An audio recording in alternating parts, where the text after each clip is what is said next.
नमस्कार दोस्तों, स्वागत है आपका मार्केट इन 10 मिनट्स में, जहां पर हमारा उद्देश्य होता है कि हम अपने निवेशकों को एक ही वीडियो के अंदर लगभग सभी डेली शेयर मार्केट अपडेट्स और ज़रूरी स्टॉक स्पेसिफिक न्यूज़ प्रोवाइड करें।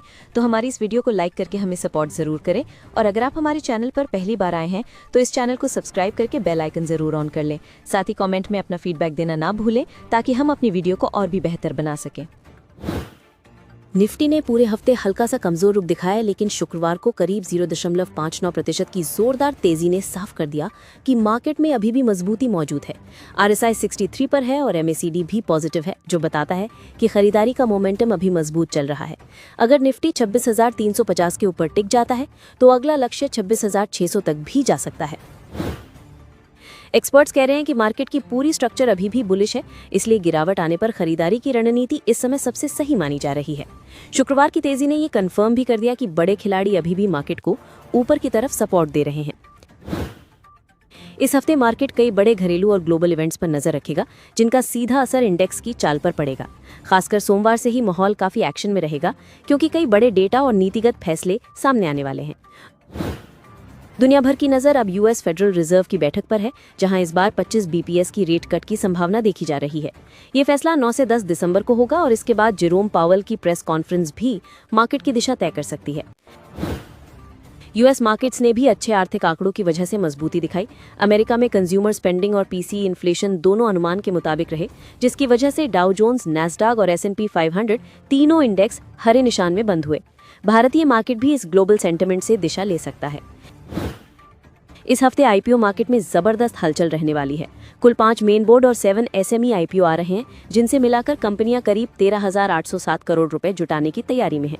सबसे बड़ा event ICICI Prudential asset management का ओएफएस है, जिसकी साइज 10,603 करोड़ रुपए है।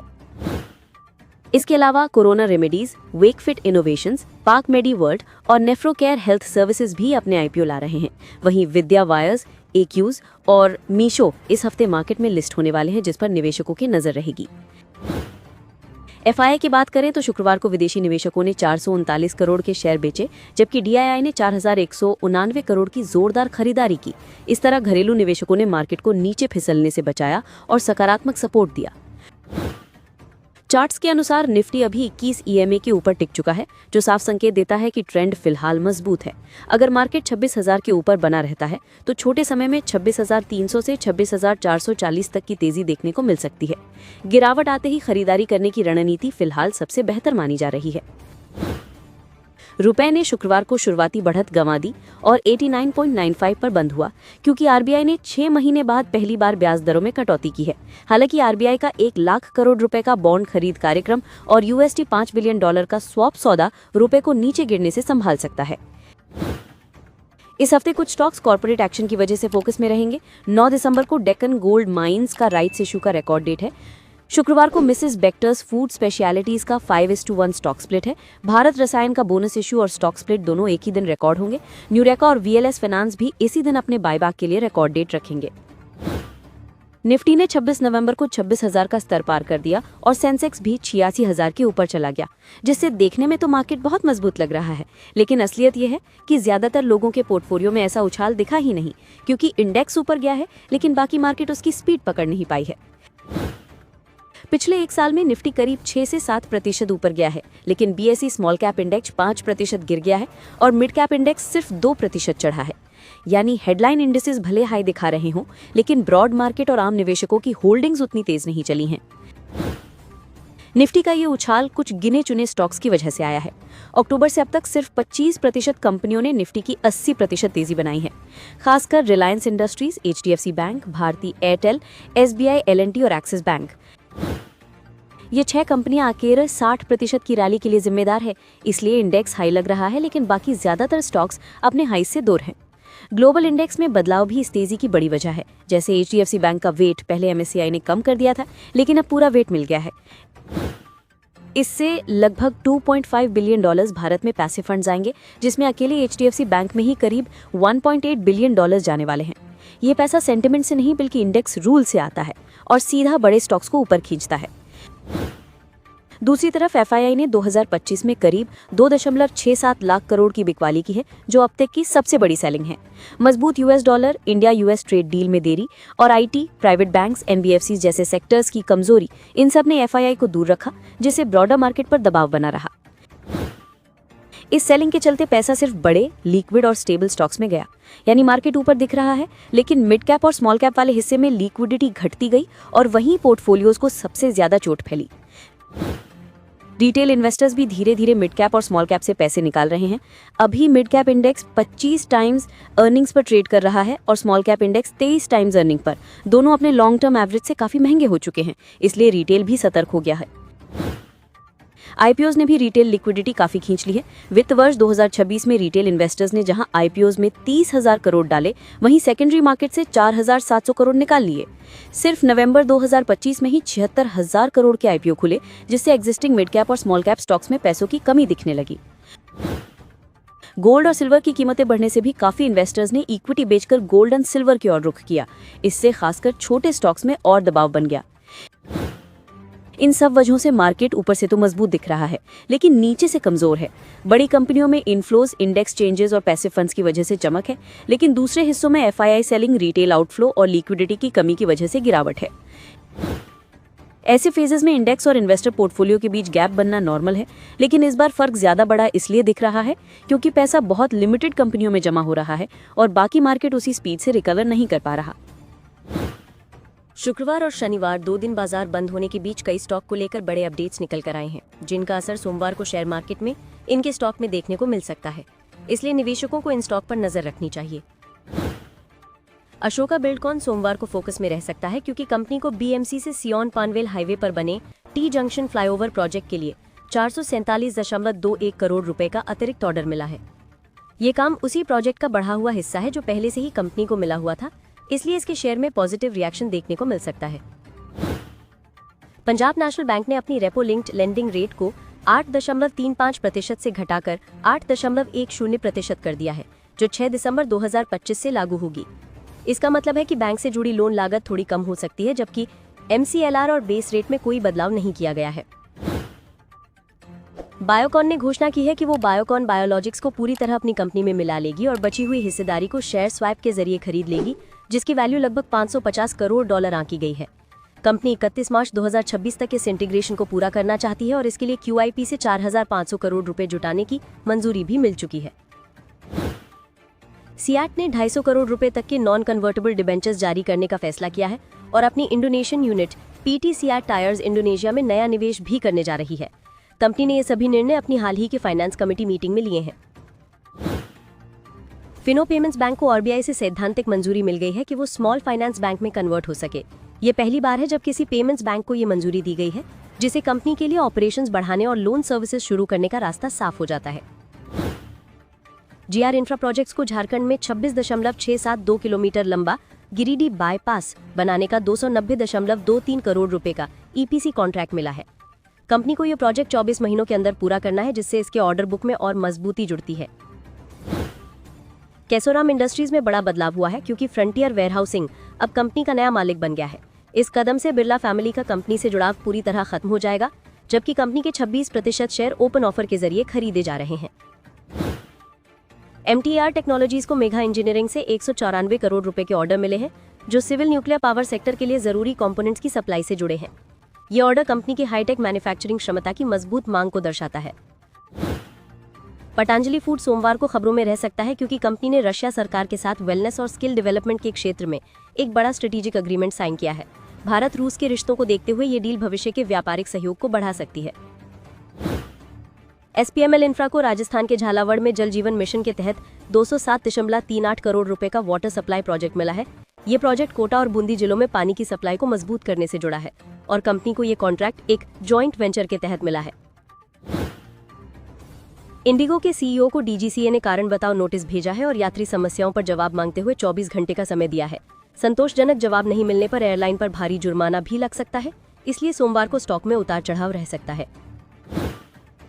कोचन शिपयार्ड को डेनमार्क की कंपनी स्विट्जर से एडवांस्ड इलेक्ट्रिक टोइंग वेसल्स बनाने का बड़ा ऑर्डर मिला है, जिसकी वैल्यू 250 से 500 करोड़ रुपए के बीच है। ये कॉन्ट्रैक्ट कंपनी की ग्रीन और एडवांस शिप बिल्डिंग क्षमता को और मजबूत करेगा। लेंसकार्ट सॉल्यूशंस का 1 महीने का शेयर लॉक इन पीरियड 8 दिसंबर को खत्म हो गया है, जिससे करीब 40.7 मिलियन शेयर मार्केट में ट्रेडिंग के लिए फ्री हो जाएंगे। इतनी बड़ी मात्रा में शेयर खुलने से सोमवार को स्टॉक में वॉल्यूम बढ़ सकता है। पाइन लैब्स भी सोमवार को खबरों में रहेगा क्योंकि इसका 1 महीने का लॉक इन पीरियड भी समाप्त हो चुका है।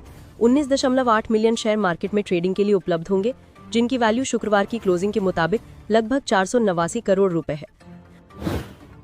ओएनजीसी के बोर्ड ने अरुण कुमार सिंह की दोबारा चेयरमैन और सीईओ के तौर पर नियुक्ति को मंजूरी दे दी है, जिससे कंपनी की लीडरशिप में स्थिरता बनी रहेगी और ऑपरेशनल दिशा भी लगातार जारी रहेगी। जुबिलेंट फूडवर्क्स को इनकम टैक्स डिपार्टमेंट से FY 21 के लिए संशोधित टैक्स आदेश मिला है, जिससे कंपनी पर टैक्स डिमांड 216.19 करोड़ से घटकर 190.21 करोड़ रुपए रह गई है। ये राहत शेयर सेंटिमेंट पर थोड़ा सकारात्मक असर डाल सकती है। NBCC ने ग्रेटर नोएडा के एस्पायर लेजर वैली प्रोजेक्ट में 175 यूनिट्स बेची हैं, जिससे कंपनी को 485.41 करोड़ रुपए की बुकिंग हुई है और इसके बदले कंपनी को 1% मार्केटिंग फी भी मिली है। IOL केमिकल्स एंड फार्मास्यूटिकल्स को यूरोप की मेडिकल अथॉरिटी EDQM से मिनॉक्सिडी API के लिए सर्टिफिकेट ऑफ सूटेबिलिटी मिला है। ये मंजूरी कंपनी को ग्लोबल मार्केट में अपनी दवाओं की सप्लाई बढ़ाने का मौका देती है। HFCL ने अपनी विदेशी सब्सिडियरी के जरिए $72.96 मिलियन यानी 656.10 करोड़ रुपए के optical fibre cable export order जीते हैं, जो कंपनी की इंटरनेशनल डिमांड में बढ़ोतरी को दिखाते हैं। न्यूजेन सॉफ्टवेयर टेक्नोलॉजीज पर दबाव रह सकता है क्योंकि कंपनी के कुवैत क्लाइंट ने 1736.052 KW वैल्यू का BPM प्रोजेक्ट वापस ले लिया है। इससे कंपनी की रेवेन्यू गाइडेंस पर हल्का असर पड़ सकता है। सुज़लॉन एनर्जी सोमवार को चर्चा में रह सकता है क्योंकि कंपनी पर गुजरात टैक्स डिपार्टमेंट की ओर से लगाए गए एक पुराने जुर्माने के मामले में नया अपडेट आया है। सुज़लॉन ग्लोबल सर्विसेज के विलय के बाद ये मामला अब कंपनी पर ही लागू होता है, इसलिए निवेशक स्टॉक पर नजर रखेंगे। अब बात करते हैं IPOs की। अगले हफ्ते कुल 12 नए IPO खुल रहे हैं, जिनमें 5 मेन बोर्ड और 7 SME सेगमेंट के हैं, जिससे निवेशकों के पास इस बार कई नए ऑप्शन उपलब्ध होंगे। केवी टॉयज इंडिया IPO 8 दिसंबर को खुलेगा और 10 दिसंबर को बंद होगा। इसका प्राइस बैंड 227 से 229 रुपए रखा गया है और एक लॉट में 600 शेयर हैं, जिससे एंट्री अमाउंट मिड रेंज में बनता है। प्रोडक्ट सॉल्यूशंस IPO 8 से 10 दिसंबर तक खुला रहेगा। इसके शेयर का प्राइस बैंड 131 से 138 है और लॉट साइज 1000 शेयर रखा गया है, जो बजट में ज्यादा क्वांटिटी देता है। बैकफिट इनोवेशंस IPO भी 8 से 10 दिसंबर तक सब्सक्रिप्शन के लिए उपलब्ध रहेगा। इसके शेयर 195 से 195 की प्राइस बैंड में है और लॉट साइज 76 शेयर का है, जिससे कम राशि में भी निवेश संभव है। कोरोना रेमेडीज का IPO 8 दिसंबर को खुलेगा और 10 दिसंबर को ही बंद हो जाएगा। इसका प्राइस बैंड 180 से 162 के बीच है और लॉट साइज सिर्फ 14 शेयर है, जो कम पूंजी वाले निवेशकों के लिए आसान एंट्री देता है। रिद्धि डिस्प्ले इक्विपमेंट IPO 8 से 10 दिसंबर तक चलेगा। इसका प्राइस बैंड 95 से 1000 के बीच रखा गया है और लॉट साइज 1200 शेयर है, इसलिए इसमें निवेश की कुल राशि अपेक्षाकृत अधिक हो सकती है। यूनिसेम एग्री 10 दिसंबर को खुलेगा और 12 दिसंबर को बंद होगा। इसका प्राइस बैंड 63 से 65 है और लॉट साइज 2000 शेयर रखा गया है, जिससे छोटी कीमत पर बड़ा लॉट मिलता है। नेफ्रोकेयर का IPO 10 से 12 दिसंबर तक खुला रहेगा। इसका प्राइस बैंड 438 से 460 रखा गया है और एक लॉट में 32 शेयर हैं, जिससे ये प्रीमियम हेल्थ सेक्टर वाला IPO बन जाता है। पार्क मेडीवर्ल्ड IPO 10 दिसंबर को खुलेगा और 12 दिसंबर को बंद होगा। इस इशू का प्राइस बैंड 154 से 162 है और लॉट साइज 92 शेयर रखा गया है, जो मिड सेगमेंट के निवेशकों के लिए ठीक विकल्प है। SHWS ऑनलाइन का IPO भी 10 से 12 दिसंबर तक खुला रहेगा। इसका फिक्स्ड प्राइस 12 रुपए है और लॉट साइज 10,000 शेयर का है, यानी बहुत कम कीमत पर बड़ा लॉट मिलता है। ये IPO 11 दिसंबर को खुलेगा और 15 दिसंबर को बंद होगा। इसका प्राइस बैंड 112 से 118 के बीच रखा गया है और एक लॉट में 1200 शेयर हैं, जो एग्री सेक्टर में बड़ा निवेश विकल्प देता है। अश्विनी कंटेनर मूवर्स IPO 12 दिसंबर को खुलेगा और 16 दिसंबर को बंद होगा। इसका प्राइस बैंड 135 से 142 रखा गया है और लॉट साइज 1000 शेयर है, जो लॉजिस्टिक सेक्टर के मिड हाई कैप एंट्री देता है। ICICI प्रूडेंशियल AMC का बहुचर्चित IPO 12 दिसंबर को खुलेगा और 16 दिसंबर को बंद होगा। इसका प्राइस बैंड अभी घोषित नहीं हुआ है, लेकिन ये मेन बोर्ड का प्रीमियम इशू माना जा रहा है और निवेशकों की प्रमुख नज़र इसी पर है। अब बात करते हैं उन स्टॉक्स की जो अभी अपने 1 साल के लोअर लेवल या 200 डे मूविंग एवरेज के नीचे ट्रेड कर रहे हैं। शॉर्ट टर्म में ये नेगेटिव सिग्नल माना जाता है, लेकिन लंबे समय के निवेशकों के लिए इसे अक्सर एक अच्छी एंट्री का मौका माना जाता है, क्योंकि इसी लेवल से कई बार बड़े मोमेंटम शुरू होते हैं। एबीबी इंडिया लगभग 5200 के आसपास दिख रहा है और पिछले 1 साल के लोएस्ट लेवल पर घूम रहा है। शॉर्ट टर्म में वैल्यूएशन की वजह से गिरावट आई है, लेकिन कंपनी कभी भी लॉस में नहीं गई और साल दर साल इसका प्रॉफिट लंबे समय में ऊपर ही बढ़ा है। इसलिए करेक्शन के बावजूद बिजनेस फंडामेंटली मजबूत है। वरुण बेवरेजेस लिमिटेड पिछले 1 साल से 400 से 500 की रेंज में अटका हुआ है, इसलिए कई लोग इसे अंडर परफॉर्मर मानते हैं। लेकिन कंपनी लगातार कई सालों से प्रॉफिट ग्रोथ दिखा रही है और 2015 से लेकर आज तक इसका प्रॉफिट हर साल पिछले साल से ज्यादा ही रहा है। डिक्सन टेक्नोलॉजीज इंडिया हाल ही में 17,000 से गिरकर 14,000 के नीचे आ गया है और वैल्यूएशन का प्रेशर साफ दिख रहा है। लेकिन इस कंपनी का लॉन्ग टर्म पैटर्न अभी भी बहुत बुलिश है, क्योंकि इसका प्रॉफिट 375 करोड़ से सीधा 1200 करोड़ के ऊपर पहुंच चुका है। चुनौती यह है कि कंपनी को आगे भी इतना बड़ा नंबर बनाए रखना होगा, वरना अगले साल प्राइस में और करेक्शन आ सकता है। एमआरजी प्रीमियम लगभग 900 के आसपास है और 1 साल के लो के पास ट्रेड कर रहा है। शॉर्ट टर्म में सपोर्ट ना टूटे तो ठीक है, लेकिन अगर सपोर्ट टूट गया तो और गिरावट संभव है। फिर भी कंपनी 2020 से लेकर 2025 तक प्रॉफिट ग्रोथ में है और 2 खराब सालों के बाद बिजनेस वापस मजबूती दिखा रहा है। ज्योति सीएनसी ऑटोमेशन लगभग 950 के आसपास है और पिछले साल 1500 के लेवल से एक बड़ी डिस्काउंट रेंज में ट्रेड कर रहा है। कई साल कंपनी लॉस में थी, लेकिन लॉस हर साल कम हो रहा था और अब कंपनी प्रॉफिट में आकर मजबूत ग्रोथ दिखा रही है। जिस तरह लॉन्ग टर्म पैटर्न में करेक्शन दिख रहा है, वो कई इन्वेस्टर्स के लिए एक अच्छी एंट्री बन सकता है। एमएसडी डेवलपर्स लगभग 2600 के आसपास है और पिछले 1 साल में 3500 से 4000 से एक बड़ी गिरावट दिखा चुका है। 2020 के बाद से कंपनी का प्रॉफिट बिना किसी ब्रेक के लगातार ऊपर गया है। इसी वजह से इसका स्टॉक 80 रुपये से कई हजार तक पहुंच गया। वैल्यूएशन हाई है, लेकिन बिजनेस अभी भी काफी मजबूत माना जाता है।